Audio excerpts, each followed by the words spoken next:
देख रहे हैं CNBC आवाज।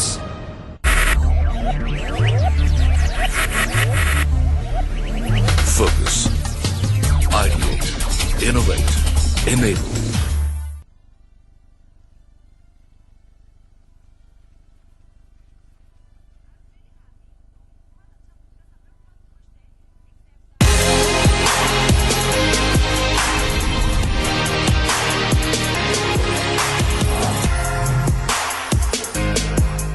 CNBC आवाज की खास पेशकश में आपका बहुत बहुत स्वागत है। आज के हमारे इस एपिसोड में हम बात करेंगे रियल एस्टेट की दुनिया में अपनी दमदार उपस्थिति के लिए जाने जाने वाले RAV ग्रुप के CMD विक्रम सिसोदिया जी से। RAV ग्रुप न सिर्फ रियल एस्टेट में अपना नाम कर रहा है, बल्कि ई-कॉमर्स, ऑर्गेनिक फार्मिंग, सप्लाई और फैशन ज्वेलरी के क्षेत्र में भी अपनी पकड़ बना रहा है। इनके सफर के बारे में जानने से पहले आइए आपको दिखाते हैं RAV ग्रुप की एक झलक। रियल एस्टेट की दुनिया का उभरता हुआ नाम RAV ग्लोबल सॉल्यूशंस आज अपने खास प्रोजेक्ट्स और अलग सोच के लिए जाना जा रहा है। RAV ग्रुप का नाम आज न सिर्फ रियल एस्टेट की दुनिया में, बल्कि ई-कॉमर्स, ऑर्गेनिक्स, कंस्ट्रक्शन, अपने लग्जरी रिसोर्ट्स के लिए भी लोगों की जुबान पर है। 2012 में इसकी स्थापना के बाद से इसे खास थीम के साथ कंपनी के रूप में तब्दील कर दिया गया। एक ऐसा सेवा आधारित मॉडल जो रियल एस्टेट की दुनिया में पहले कभी अनुभव नहीं किया गया था। कंपनी को एक नया मोड़ देने के लक्ष्य से 1991 में RAV ग्रुप के CMD विक्रम सिसोदिया जी ने अपने सफर की शुरुआत की। चुनौतियों से भरा इनका ये सफर न सिर्फ कंपनी के लिए शोहरत लाया, बल्कि आज वेलनेस और लग्जरी की दुनिया में भी अपना नाम कमा रहा है। हालांकि कंपनी शुरुआती दिनों से अब तक एक लंबा सफर तय कर चुकी है, पर एक चीज जो अब तक नहीं बदली और वो है इसके मूल्य, जिसने इन्हें विश्वास जीतने और पूरे भारत में ग्राहकों के साथ मधुर संबंध बनाने में मदद की है। विक्रम जी, आपका बहुत बहुत स्वागत है हमारी इस खास सीरीज स्पॉटलाइट में। RAV ग्रुप आज बहुत से अलग अलग क्षेत्रों में अपना नाम कर रहा है, तो सबसे पहले हम बात करेंगे आपके सफर की और दरअसल इसकी शुरुआत कहां से और कैसे हुई। प्रीति जी, अगर शुरुआत की बात करें तो स्पेशली मेरे कैरियर की शुरुआत 1991 में हुई। एक छोटी सी सेल्स एग्जीक्यूटिव की 800 रुपए सैलरी की नौकरी से 8 महीने बमुश्किल नौकरी की, लेकिन शायद कह सकता हूं कि नौकरी के लिए नहीं बना था। नौकरी ड्रॉप की, then I plan for my business. पैसा नहीं था, बैकग्राउंड लोअर बैकग्राउंड से आता हूं मैं। मेरे पिताजी गवर्नमेंट जॉब एम्प्लॉय थे, फाइनेंस नहीं था, तो कुछ 10,000 रुपए दोस्तों से, 5,000 रुपए पापा से लेके और एक छोटा सा PCO मैंने मेरे दोस्त के मकान के बाहर के हिस्से, जो 4x6 की एक छोटी सी शॉप बना के उसमें शुरू किया। इस तरीके से इस जर्नी की शुरुआत हुई और देन धीरे धीरे करके मुझे ध्यान है अच्छे से कि बचपन से मैं बहुत महत्वाकांक्षी रहा, तो ये जर्नी PCO की 1 से 2, 2 से 4, 4 से 6 इस तरीके से तब्दील होती चली गई। बट सेम टाइम आप सब लोग जानते होंगे मोबाइल क्रांति 93 से 95 के बीच में, उस टाइम को मोबाइल रिवॉल्यूशन के नाम से जाना जाता है। हिंदुस्तान में पेजिंग और मोबाइल कम्युनिकेशन का आगमन हुआ और हमारा PCO का जो बिजनेस था वो एक तरीके से धीरे धीरे करके स्लो डाउन पड़ने लगा। Then I started to sell as a dealer, pagers, mobiles, SIM cards, connections. But journey यहाँ नहीं रुकी। तो यहाँ पे जब कम्युनिकेशन के बिजनेस में आया तो वहां भी मैंने केवल डीलरशिप नहीं ली, बल्कि अपने सब डीलर्स मैंने बनाने शुरू किए। और पहली बार अपने कैरियर में, ये बात है 95 से 98 के बीच में, मैंने अपने बिजनेस को एक्सपेंड करने के लिए अपना होम टाउन छोड़ा, दूसरे सिटीज में, दूसरे स्टेट्स में जाके मैंने सेल्स का काम शुरू किया, अपने डीलर्स, सब डीलर्स बनाने शुरू किए।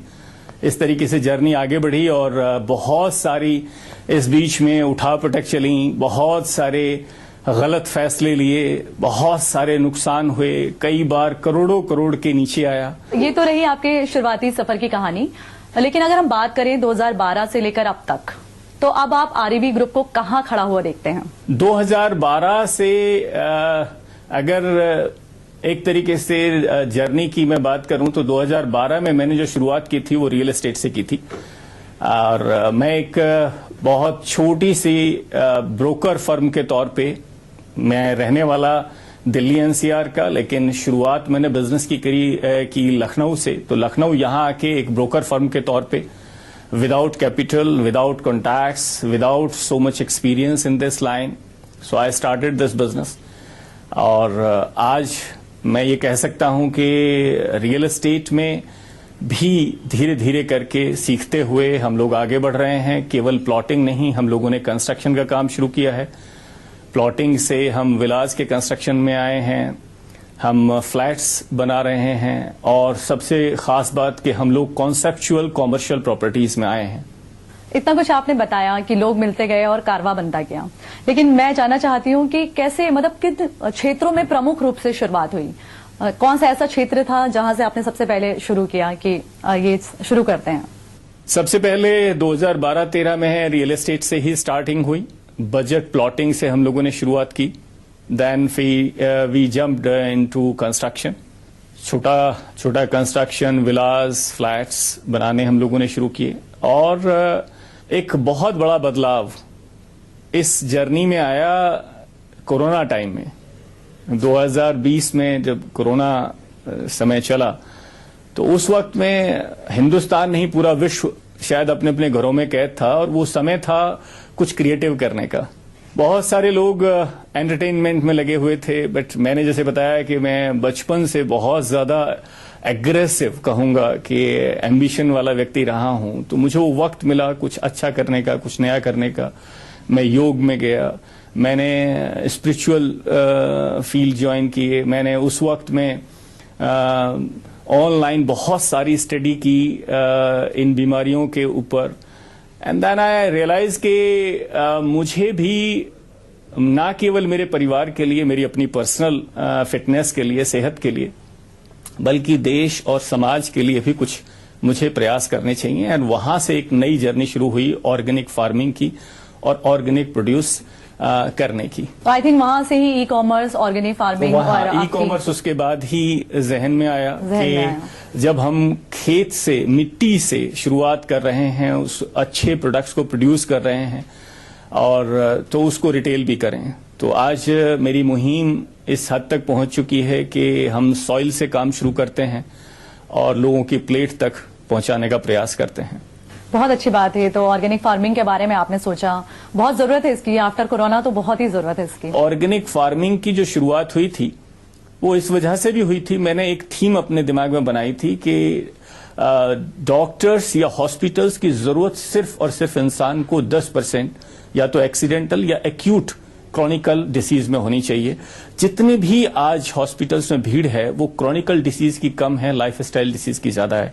और वो लाइफस्टाइल डिसीज किसी सप्लीमेंट से या मेडिसिन से दूर नहीं हो सकती, बल्कि वो लाइफस्टाइल को इम्प्रूव करके हो सकती हैं। और उस लाइफस्टाइल में सबसे बड़ा जो रोल प्ले करता है वो फूड करता है। अगर हमारे फूड से केमिकल को हटा दिया जाए कंप्लीटली, तो आई बिलीव कि आपकी 90% जो चांसेस हैं हॉस्पिटल्स और डॉक्टर्स की तरफ जाने के, वो शायद बंद हो जाएंगे। जी बिल्कुल सही कहा आपने। तो अगर हम जानना चाहें कंपनी के बारे में, और बहुत कुछ हमें पता चला है और हम जानना भी चाहते हैं आपसे कि आरवी ग्रुप एक बहुत ही उभरता हुआ नाम है, आपका विजन बहुत बड़ा है, इसके पीछे की जो सोच है वो क्या है, क्या सपना देखा है आपने? जैसे प्रीति मैंने कहा कि मैं रियल एस्टेट में शुरू जरूर बजट प्लॉटिंग से हुआ था, लेकिन धीरे धीरे करके वो अंदर की जो इंस्टिक्ट है, I have been a sports person, तो थकना तो है ही नहीं, तो क्रिएटिव आइडियाज आते चले गए रियल एस्टेट के क्षेत्र में। और मैंने ऑर्गेनिक फार्मिंग के साथ साथ जो कॉमर्शियल कॉन्सेप्चुअल ड्रीम एक कंसीव किया था रिजॉर्ट्स को लेके और फूड कोर्ट्स को लेके, उनको भी मैंने मर्ज कर दिया ऑर्गेनिक थीम के साथ में। And now I can share with you कि ये एक ऐसा रिजॉर्ट और फूड कोर्ट्स का कॉन्सेप्ट है जिसे मैं आने वाले 5 से 10 सालों में इंडियन मार्केट में लेके आ रहा हूं, जिसकी शुरुआत हम लोग पहले प्रोजेक्ट द रिवर कासल के रूप में नैमिषारण्य से कर भी चुके हैं। उसका फर्स्ट फेज हम रेरा अप्रूव्ड करा चुके हैं, और I think it will change the direction of thinking people के रिजॉर्ट सिर्फ और सिर्फ लग्जरी के लिए या आराम के लिए, हॉलिडे के लिए होते हैं। हाँ जी, कि पहले आप हमें बता रहे थे आपके dream project the River castle के बारे में। हम इसे एक hard and real estate project और वेलनेस सेंटर की तरह देख रहे हैं, लेकिन आपका मानना इससे कहीं ज्यादा है, उसके बारे में हमें कुछ बताइए। मेरा मानना है, मेरा बिलीफ है कि द रिवर कैसल एक सिंपल रिजॉर्ट अगर कोई ले रहा है तो वो मेरे कॉन्सेप्ट की, मेरे थॉट की, मेरे विजन की एक तरीके से अंडर एस्टिमेशन होगी। इसलिए ये मैं दावा कर रहा हूं कि इसमें कई सारी चीजों को हमने इसमें कंबाइंड किया है। For example, as a resort property, so this would be one of the finest, not only of the India but world's finest property. First phase ही अगर मैं इसकी बात करूं तो 112 स्वीट कॉटेजेस का ये फर्स्ट फेज है, जिसमें 40 ऑल वेदर इंडिपेंडेंट पूल्स हैं। एंड देन एक ग्रैंड पूल है जिसका साइज 4 ओलंपिक स्विमिंग पूल्स के बराबर है। तो बहुत कुछ इस रिजॉर्ट के, इवन जो बजट फेज है, जो मेरा फर्स्ट फेज है रेरा अप्रूव्ड, उसी में ऐसा कुछ है कि जो रिजॉर्ट की परिभाषाओं में जो प्रॉपर्टीज आती हैं उनमें भी अल्टीमेट जो फाइनेस्ट प्रॉपर्टी है उनमें से एक होगा। लेकिन ये केवल, जैसे मैंने कहा, रिजॉर्ट नहीं है, ये एक वेलनेस सेंटर है। हाँ, कहीं ना कहीं हॉस्पिटैलिटी और वेलनेस इंडस्ट्री का चेहरा बदल देगी। हाँ, इसकी और एक शब्द वेलनेस की अगर मैं बात करूं तो वेलनेस को लोगों ने फिजिकल फिटनेस से केवल जोड़ लिया है। मेरे मायने वेलनेस में है कि जैसे हमारा टैग लाइन है, द रिवर कैसल का टैग लाइन है rendezvous with body, mind and soul. Rendezvous एक फ्रेंच वर्ड है, a secret meeting with whom, with body, mind and soul. तो अभी तक जो वेलनेस है वो बॉडी तक है, ज्यादा से ज्यादा आप सुकून के लिए पहुंच जाते हो, यानी माइंड तक पहुंच जाते हो। But what's about soul? Soul के लिए आप आश्रम ढूंढते हो या हिमालय के कंदराएं ढूंढते हो, ठीक है ना? सो मेरा विजन है कि हम इन सबको कंबाइंड करके हम प्रकृति के तरफ भी चलेंगे, साथ में लग्जरी से कोई कंप्रोमाइज नहीं करेंगे।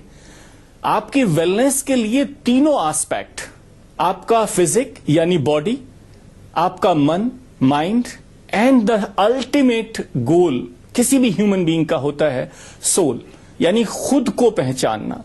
उसमें भी वो प्रकृति, वो एनवायरमेंट आपको मदद कर सके। So this is all about the concept. So spiritualism को, अध्यात्म को इसके साथ हमने क्लब किया है और इसमें मेरी मदद की है इस लोकेशन ने, स्पेशली नैमिषारण्य ने। तो नैमिषारण्य और आध्यात्म से जोड़कर आप इसे देख रहे हैं? Of course, of course. आपने बताया कि कई फेजेस में ये काम चल रहा है, उन फेजेस के बारे में हमें कुछ बताइए। सो मैंने अपने बजट के हिसाब से इसको 3 फेजेस में बांटा है। फर्स्ट फेजेस में हम 23.43 एकड़ लैंड लेके चले हैं, जिसमें 112 कॉटेजेस, एक शांत चित के नाम से स्पा है जो देश के सबसे विशालतम स्पाज में से एक स्पा होगा, जो करीब 44,000 स्क्वायर फीट में है।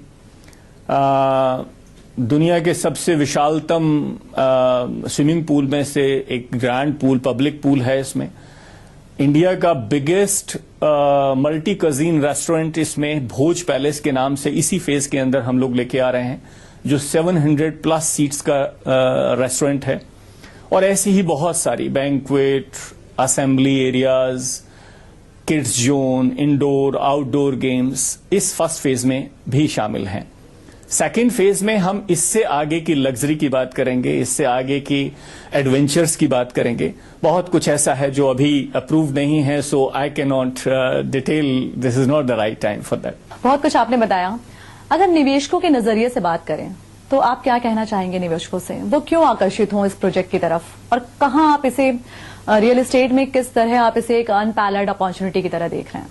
अगर हम निवेशकों की बात करें तो हम अपने निवेशकों को यहां बहुत छोटे से बजट से, जहां हम अपने भोज पैलेस जैसे इंटरनेशनल लेवल के मल्टी कुजिन रेस्टोरेंट में लोगों को शेयरिंग दे रहे हैं एक छोटे से अमाउंट से स्टार्ट करके, वहीं हम बड़े इन्वेस्टर्स को, निवेशकों को life time revenue generation model भी शेयर कर रहे हैं, जिसमें हम अपने ऑपरेशंस हम करेंगे और उनके निवेश के अगेंस्ट में उनको लाइफ टाइम रेवेन्यू शेयर उनको दे रहे हैं. So in that way I can claim कि it's a good opportunity for every investor. अच्छा, अगर बात करें आपके प्रोजेक्ट की, तो ये प्रोजेक्ट किस मामले में दूसरे प्रोजेक्ट से, जो और भी मार्केट में प्रोजेक्ट्स हैं, उनसे डिफरेंट है? क्या खासियत है इसकी? मेरा विजन है कि ये एक ऐसा प्रोजेक्ट होगा जहां पे आप जल, भूमि और आकाश तीनों तरीके से कनेक्ट होंगे यहां पे, और इसमें हमारी मदद हमारे प्रदेश की सरकार भी कर रही है. मैंने विजन 6 साल पहले, 7 साल पहले लिया कि मैं एयर कनेक्ट दूंगा, लेकिन मैं सौभाग्यशाली हूं कि मेरे इस डिसीजन के बाद अब हमारी योगी जी की सरकार ने भी अनाउंसमेंट कर दी है. तो ये लोकेशन तीनों तरीके से कनेक्टेड है. नंबर 1, यानी ट्रांसपोर्टेशन की वर्ल्ड वाइड से कहीं कोई दिक्कत नहीं है. धार्मिक जगह है, पौराणिक जगह है, आध्यात्म के लिए, मेडिटेशंस के लिए, साधनाओं के लिए जानी जाने वाली इस शायद पृथ्वी पे सबसे ज्यादा लोगों ने अगर कोई मेडिटेशन साधना की है, तो ऋषियों का अगर कहीं कोई इतिहास इकट्ठा है तो इस जगह पे है. और जैसे मैंने कहा कि इसके साथ साथ हम आध्यात्म के लिए बात नहीं करेंगे, हम एडवेंचर्स की बात करेंगे. मैं एक ऐसे गेम जोन की यहां पे प्लानिंग कर रहा हूं जो अभी तक देश में जितने भी गेम जोन हैं उनमें से शायद वन ऑफ द बेस्ट होगा. तो एक ही जगह पे इतनी सारी सब चीजें आपको मिल पा रही हैं, हर एंगल से आप हॉलिडे को एंजॉय कर पाएंगे. So in that way I can feel के it will make a difference. इतना कुछ जानने के बाद एक छोटी सी जिज्ञासा मन में जागी है कि इसकी इंस्पिरेशन आपको कहाँ से मिली? इतना कुछ सोचने का जो नजरिया है आपका, इस कॉन्सेप्ट की जो इंस्पिरेशन है, वो इंस्पिरेशन मैं कहूंगा कि एक दिन की इंस्पिरेशन नहीं है, एक दिन की प्लानिंग नहीं है. बहुत छोटे छोटे टुकड़ों में मैं इस ड्रीम को जिया हूं. 7 साल लगे हैं मुझे अप्रूवल्स तक पहुंचने में. ड्राइंग्स लगभग 1 दर्जन से ज्यादा बार ड्राइंग्स हम लोगों ने, हमारी आर्किटेक्ट टीम ने चेंज की हैं, कॉन्सेप्ट चेंज किए हैं. तो it's not a day and night job. और आज जो दिखाई दे रहा है ये सालों का बदला हुआ रूप है. धीरे धीरे करके एक सिंपल से रिजॉर्ट की प्लानिंग थी, फिर उसमें वेलनेस जुड़ा, फिर उसमें स्पिरिचुअलिज्म आया, देन एडवेंचर आया. तो नहीं कहूंगा कि किसी एक जगह से इंस्पायर्ड है, बहुत सारी अच्छी अच्छी चीजों से, बहुत सारी अच्छे अच्छे प्रॉपर्टीज से इंस्पिरेशन लेके बस इकट्ठा हुआ है. अपने इस प्रोजेक्ट के बारे में आपने हमें बहुत कुछ बताया. एक आखिरी सवाल जो हमारे दर्शक जानना चाहते हैं कि द रिवर कैसल में अपना खुद का असेट होना एक स्टेटस सिंबल की बात मानी जा रही है, उसके बारे में आपका क्या कहना है? मैं यहां पे एज इट इज इस सवाल को एक्सेप्ट नहीं करना चाहूंगा, क्योंकि अगर मैं ये कहूं कि लोगों के लिए एक स्टेटस सिंबल होगा तो शायद ये मेरी गुस्ताखी होगी. बट ये हो सकता है, उसकी एक वजह है. आपको हमें याद है बहुत अच्छी तरीके से कि Dubai was not the place to live life in better way, but वहां इंफ्रास्ट्रक्चर की मदद से, डेवलपमेंट की मदद से दुबई को आज विश्व भर का आकर्षण का केंद्र वहां के निवेशकों ने बना दिया. तो मेरा विजन भी सिंपल ऐसा है. तो विद अ प्रॉपर हम्बलनेस मैं ये कह सकता हूं कि शायद किसी भी बड़े से बड़े निवेशक के लिए ये एक प्राइड का मोमेंट हो सकता है कि वो यहां पे कुछ शेयर ओन करें या कोई प्रॉपर्टी ओन करें. तो मेरा बिलीफ है, because it's going to be world's finest property, so I welcome all my well wishers and every citizen and out of the country even, कि वो यहां आए, आपको निराशा नहीं होगी, आपको फक्र होगा कि आपने एक वर्ल्ड क्लास प्रॉपर्टी में निवेश किया है, और शायद ये आपके स्टेटस में भी एड ऑन हो सके. इतना कुछ आपने बताया है कि मन बहुत उत्सुक हो गया है. अपार्ट फ्रॉम दिस प्रोजेक्ट, आने वाले समय में और क्या सोच रहे हैं आप? कुछ और प्रोजेक्ट आने वाले हैं आपके?